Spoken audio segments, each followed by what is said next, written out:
everyone, we're back. I'm Jared Hall in the Entertainment Weekly Comic-Con 2022 studio. We are live right now with the McElroys, father, son, family. Guys, if you want to introduce yourselves quickly, I think a lot of folks will know who you are, but go ahead. I'm Travis McElroy.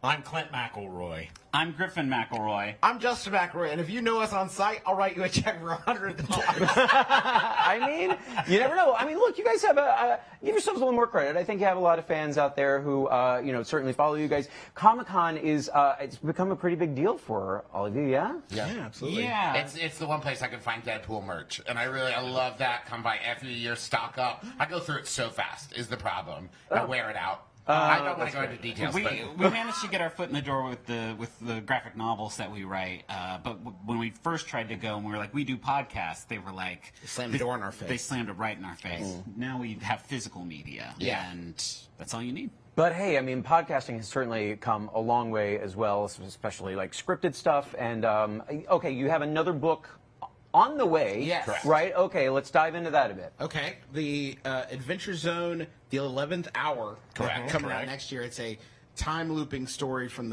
our Adventure Zone podcast. I think it's the fifth? Fifth book? You've lost count. That's not a bad thing. That's what happens in a time loop. Yeah, exactly. Fair. But it's an Old West setting, and it's a lot of fun. I would recommend reading the 4 before it. Yeah, you will. A lot of context. It's a wild place to jump in, yeah. In terms of when you look at this stuff, like, do you, what are hopes and dreams, like, in terms of adapting that kind of stuff and getting, I mean, do you have, like, you've thought about, like, dream castings and that kind of stuff? Yeah, I'd like to play all the parts. Done. Easy.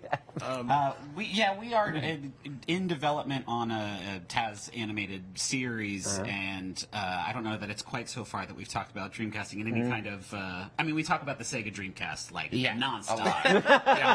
Different Dreamcast. Yeah, but we're not quite at that stage, but we do it a lot in a very informal sort of. Whenever they bring it up, I just start chanting Idris Elba until they say we can't afford Idris Elba. We've told you this 1,000 times. Yeah. And along similar lines, I really want Wilford Brimley to do it. No, Mac, no. We'll talk about it afterwards. Yeah, poor Wilfred. I actually don't know. Now I know, right? I think he did know. Can somebody Google that? He's gonna, yeah, he'll call in and check. He's commenting on Twitter right now. Okay, so podcasting. We can touch on that. I want to start. I think it feel like it was fairly recent. Did you do it? No. Oh, okay. That's why he knows. Back on track, Jared. I'm sorry. No, you're good. Podcasting. You guys, I mean, like, considered a first family in podcasting, but let's talk about like how much that has changed over the years. The wide scope of it, what you guys have seen as it's evolved, and like what you like about where it's gone. It's wild to me that now we're in a time where there's like TV shows based off of podcasts. Yeah. Like it's a weird like how just in like the last decade it has become so prevalent and cemented into like actual pop culture, where when we started it was like the number of times I had to say like it's like an internet radio show. Is that it? Okay, great. And people would be like, how do I get it? I'd be like, I actually don't know how to tell you.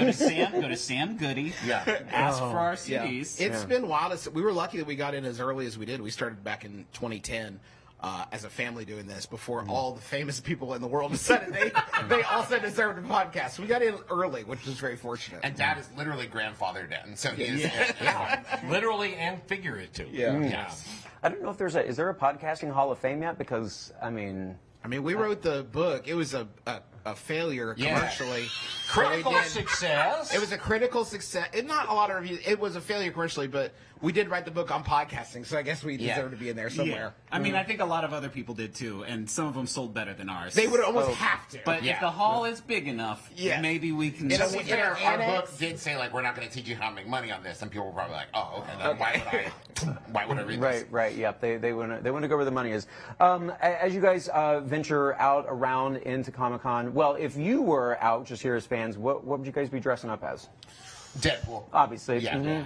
But my own kind of twisted version of Deadpool. You'd never see it coming. Huh? Yeah. I enjoy wearing the face mask, the COVID one, out on the show floor because it grants me, not that people are, trying to touch the hem of my garment as I walk by, but having that anonymity it sure is nice. So probably something with a full face, maybe a Mysterio, something like that. That's a good one. That'd be good. I'd be the Joker because I feel like everybody gets to play the Joker in movies these days. It's going around, and I feel like if I dress up as a Joker, maybe someone would be like, hey, this kid's got something. Look at this kid as the Joker. I get it now.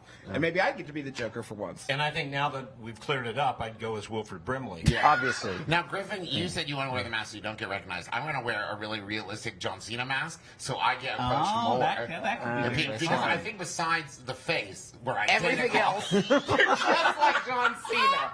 100%. I mean, uncanny. Yeah. For sure, for sure. What are you guys enjoying and loving in pop culture right now? The movie RRR is the greatest thing I've ever seen with my human eyeballs. That's all we're talking about. Trust me, it's all they're talking about. We just season 3 of Barry. I know that's been out for a little while, but that's maybe some of the best TV I've TV's maybe allowed ever to be seen. that good. Yeah. It was fantastic. And I just play Elden Ring all day. There you go. That's all I do.